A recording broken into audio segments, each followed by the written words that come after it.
জন্মের পর থেকে আমি তোমার কথা অমান্য করি না, তুমি যা বলছো আমি শুনছি। Right, right? Very right. আমি এখন থেকে যে ডিসিশন নিব সেটাই ফাইনাল, এন্ড তুমি এটা রেসপেক্ট করবা প্লিজ।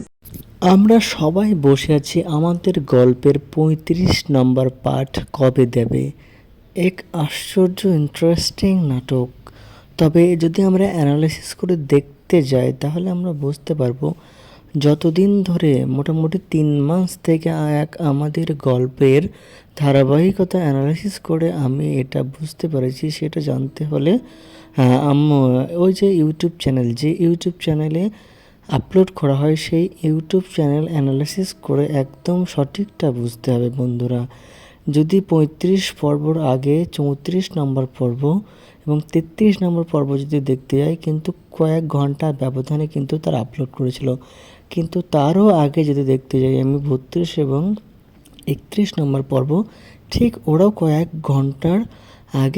ঘন্টার ব্যবধানে কিন্তু ওরা আপলোড করেছিল।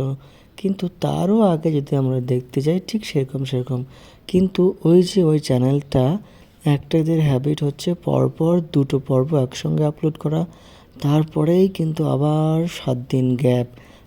ইতিমধ্যে আমরা দেখে নিয়েছি যে ৩৫ নম্বর পর্বটার আগে ৩৪ নম্বর পর্ব ৪ দিন হয়ে গেছে।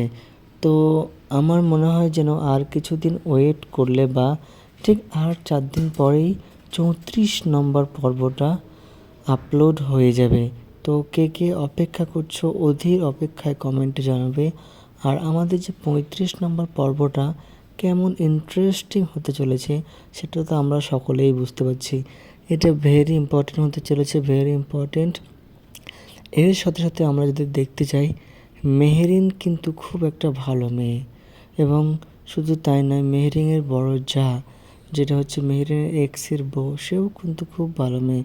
শুধুমাত্র তার বর অন্য মেয়ের সাথে সম্পর্ক করেই চলেছে এবং তার বরের এক্স বা মেহেরিন সে কিন্তু তার ছোট দেওয়ারকেই বিয়ে করেছে। অফিসে একটা প্যারা এবং তার সঙ্গে বরের নিজের বাড়িতে শ্বশুর বাড়িতে একটা প্যারা, সেই সব মিলিয়ে সে কিন্তু একদমই ডিপ্রেস বন্ধুরা। তো অবশ্যই সাবস্ক্রাইব করবে, চ্যানেলের পাশে থাকবে। ধন্যবাদ।